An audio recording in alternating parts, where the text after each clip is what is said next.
Joan by Carol M Mottershead, Chapter 13. Many years had passed, and we'd seen many changes in the world.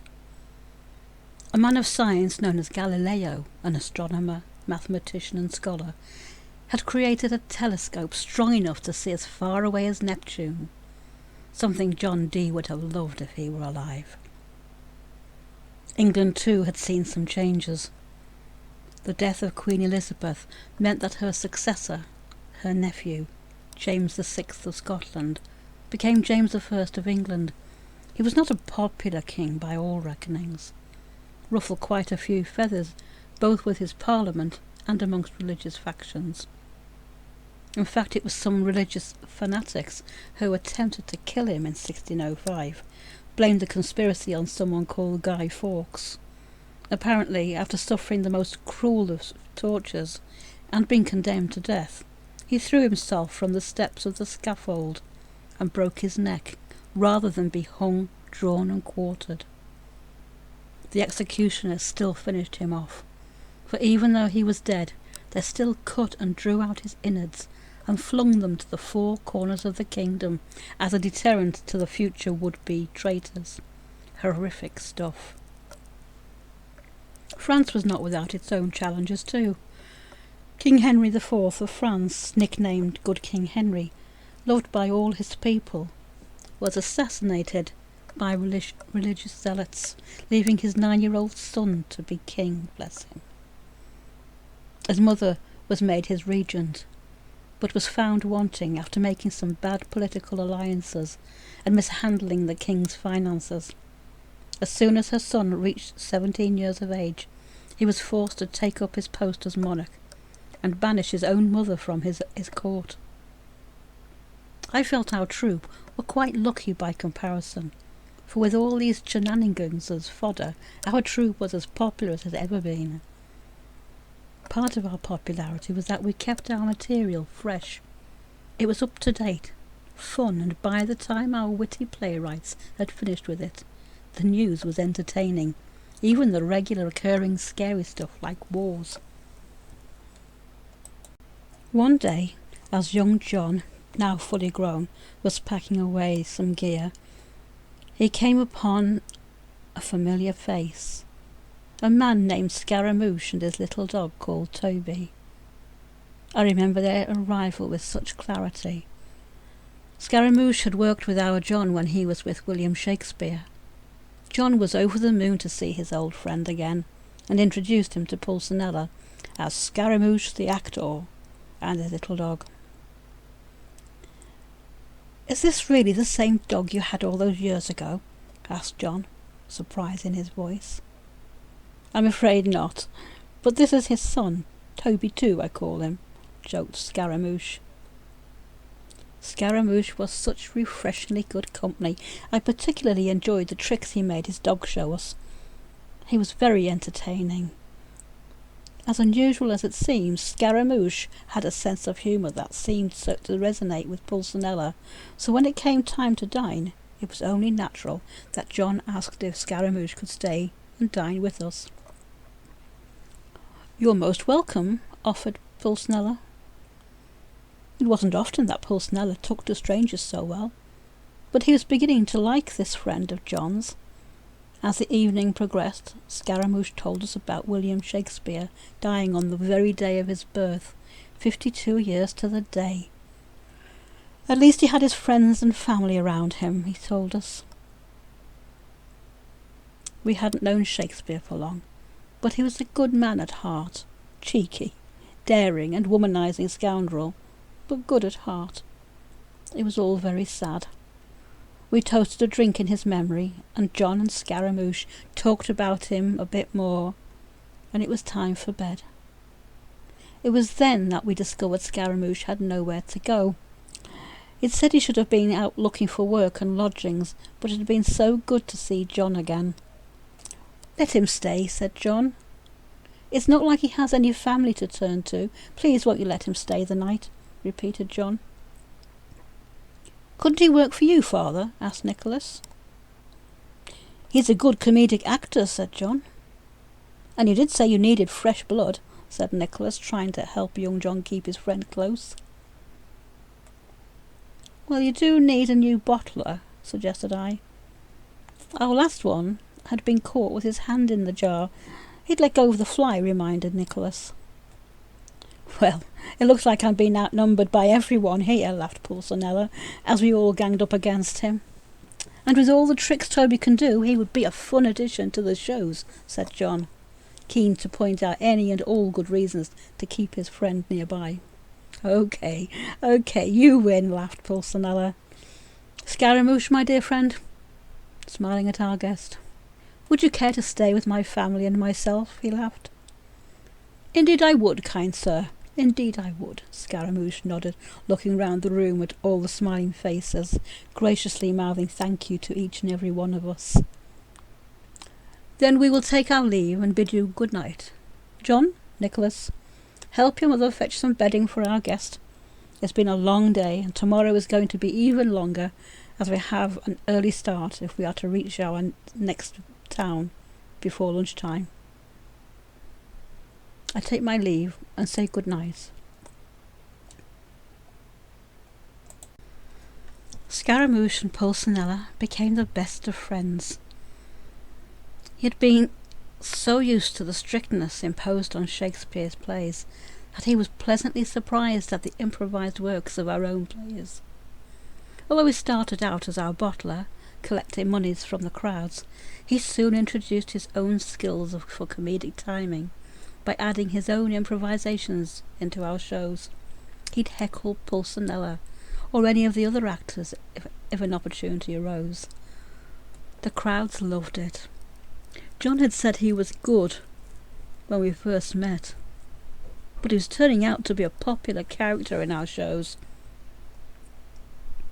He'd encourage the audience to call out, and the actors seemed to thrive on the heckling. It made for a more exciting show, enjoyable to all. Plus, the increased donations in the jar were a welcome sign of appreciation from the crowd. Toby, Scaramouche's little terrier, worked in the show whenever possible. Scaramouche had taught him to play tricks on the other actors. Tripping them up always got laughs. Refusing to leave the stage when called by his master. The disobedience was totally rehearsed, of course. But the audience loved it. Every routine was created specifically to cause laughter, both on and off stage. I loved his antics, and I had to admit Scaramouche was a very clever performer and trainer. He fit in well with our family. All the other actors and their families loved him. He and Pulcinella became great friends, and life was going well for us all. But I had misgivings about Scaramouche. I didn't know what it was. He was amiable enough, respectful and funny, but something niggled me about him. It was his eyes. There was something about his eyes. His smile never seemed to quite reach them. He was too amiable, too respectful. Why I had these feelings towards him I just couldn't say. I blamed it on that letter from John D. Ever since reading it, I had often felt anxious when new people came into our lives. It was when things were going well that I wondered about John D. or Nicholas, or whatever he called himself. I had many questions about the potion, and only John D. could have given me the answers. But he would be dead by now, unless... John D. had said something in the letter about side effects, and I had often wondered if our good health was part of it. We'd lost so many friends through illnesses over the years, and yet we, Pulcinella, Nicholas and I, have survived. At 81 years of age, I still looked as I did at 25. And Nicholas, he was 61 years of age, yet looked like a child of 6. It was the same for Pulcinella. These have to be the side effects of which he spoke. I still wondered about the woman in the hooded cloak whom I'd overheard talking to John D. aboard the ship. It had to have been the same woman I heard scream when Father was killed, the same woman I'd seen run to his side. There were more questions than answers, always niggling just the back of my head. Mr. H, Tunbridge, Kent. I still remember the address of the scrivener. One day, when we're back in England, I will visit Tunbridge. But for now, my priority has to be to tend to my family. I'm a wife, mother and travelling performer. I must attend to my role to the best of my ability. I need to be more like Pulcinella, concern myself with the now, and let the future be just what it is, the future. My role within our troupe was changing. Pulcinella, Nicholas and I were now the only original members of our troupe. Everyone else had either left to settle down or died. We were now in charge and could delegate tasks. That left me with more time on my hands. And since I loved children, I found myself looking after the young ones more and more. As a treat, if the children were good, I would promise them a puppet show. I missed my puppets, my friends, so while the rest of the troupe were enjoying a drink, Nicholas, John and I would put on our shows. Pretty Polly, John, Scaramouche and Toby joined Daddy Baby and I as puppets. Each story we told was about our family and many of the naughty or silly ways Daddy would behave with Baby or with his friends, often being rude or flaunting authority for laughs. John's puppet would sing and dance like a minstrel and tease Daddy, whilst Nicholas would play the part of Scaramouche, clowning around and heckling and taunting Daddy. Even Toby the dog played tricks in our plays, each of us taking it in turns to be Toby. I remember when I was little, children were meant to be seen and not heard. But I always felt that a child should be able to express themselves in some way, like I did with my dolls. I could say anything to my dolls, all the things I wouldn't dare say to any adult for fear of admonition. It was then that I decided that the children watching my show should have a puppet of their own. They could shout at Scaramouche or Daddy, but not me, Baby or Pretty Polly, with complete amnesty. And it's surprising what children will shout at if they feel safe enough to do so. All three of us loved performing with the puppets, and it was good to have fun together once again. I still believe you're never too old to have fun, and I loved seeing Nicholas smile again, and John, my sons. I loved them both. I couldn't bear to think of life without them. One story I have always kept in my shows was so funny I just had to keep it in. It was about Pulcinella and Scaramouche. They'd been out drinking this one night, but their merriment got a bit too noisy. It was against the law to be caught outside in a state of drunkenness, and they were caught by a local constable, arrested and convicted, punishable by 6 hours in the stocks. The constable took them both to the town square. First he grabbed Scaramouche by the neck and forced him down onto his knees and into the stocks and locked it. Then turning to Pulcinella, he told him to get down and put his head in the stocks. "Do what?" said the drunken Pulcinella. "Put your head down into the stocks," he was told. "Do what?" he asked again. "Put your head down in the stocks like this," said the constable in his frustration. "Then what?" asked Pulcinella. "Then lock it with the key," said the constable. "With the key," he repeated in his frustration, holding up the key on his belt in his hand. At which point Pulcinella took the key and locked the stocks as instructed. The constable was furious. Everyone else was laughing. Even Scaramouche had to applaud Pulcinella with his quick-wittedness. Or he would have done if his hands had been free, that is. The crowds loved throwing rotten vegetables, fruit and eggs at the constable, and since Pulcinella was free, he was able to direct the townsfolk from his friend onto the constable. Both he and Scaramouche told that story for months after that. It would be a year or two later when young John saw the advertisement. The London Company wants settlers to go to Virginia. Free land, free ship fare. Sign up now to work for a Virginia planter. Work for 7 years to pay back the planter for your fare to Virginia. After 7 years you will receive land, clothing, some livestock and tools. Come, be an indentured servant, and start a life of your own. John was so passionate about his future plans to travel to the New World that he wouldn't stop talking about it. I thought he was settled with us. I'd hoped he'd forgotten about his dreams. But everyone he met heard about what he intended to do next time a ship came into port. No matter what anyone said, no matter how many horrors he was told about the risks involved in such a long journey, nothing put him off. He was a fine, strong-willed man who knew what he wanted and intended to get it. I was so proud of him.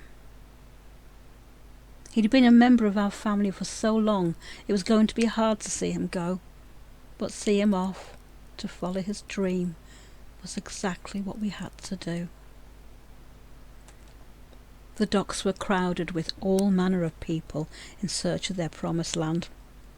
All was hustle and bustle. Some were singletons like John, while some had whole families waiting to be assigned to a ship. John was excited, and yes, maybe just a little bit scared. But with his pleasing personality and gentle manner, he wouldn't be alone for long. I tried to get close to him. I wanted to give him his puppet to remember us by. Nicholas was on Pulcinella's shoulders, trying to see over the crowds. All I heard was the quartermaster asking his name. "John," he said. "Last name? We need a last name, boy," said the quartermaster impatiently. At that moment I noticed him look over to where Pulcinella was standing, and I heard him call out "Punchinella" as he called him. Excitedly waving his arms and the quartermaster saying, "Punch, that'll do," he wrote something on his sheet. "Now move along," he ordered gruffly. "Next." John stumbled as the sailors pushed him towards the ship, a look of excitement and anticipation in his eyes, smiling and waving at the same time as he looked over his shoulder. It was the last we ever saw of him, but not the last we heard. For a few years later we heard that a black man named John Punch had got himself into some sort of bother. With that name it sounded like our John. They said he'd run away from the plantation boss, to whom he'd been indentured. They said he was married to a white woman, also indentured, to Hugh Gwyn, and had a child. John would never leave his family. There had to be a reason why he'd run away to Maryland. And why Maryland? What's in Maryland? It's not like he'd know anyone over there. I had the feeling that there was more to the story than we were being told. But he was given 30 lashes and committed to indentures for life by the courts. And for a good man like John, I don't think that's right. Hugh Gwyn was one of the Burgesses too. I'm sure there's something they're not telling us. If he's already wed, he's already indentured for life to his wife and his child, joked Pulcinella when he heard. How could any court top that? He laughed. Wouldn't his wife be entitled to full payment, with lands and things, after her own indentures were finished? Asked Scaramouche. If that's the case, she'd need John. She'd be able to buy her husband's indentures from this Hugh Gwyn, with the guarantee that he couldn't run away again, laughed Pulcinella. Well, joking apart, it makes for a better story than that news article, calling him a slave rather than an indentured servant. Our John a slave? I don't think so. He's got too much about him to allow himself to be tied down if he doesn't want to, and to another thing, he will have learned from you, Pulcinella, how to talk his way out of any trouble. I'd say he was a man in love, just like me, Joan, teased Pulcinella, blowing her a cheeky kiss.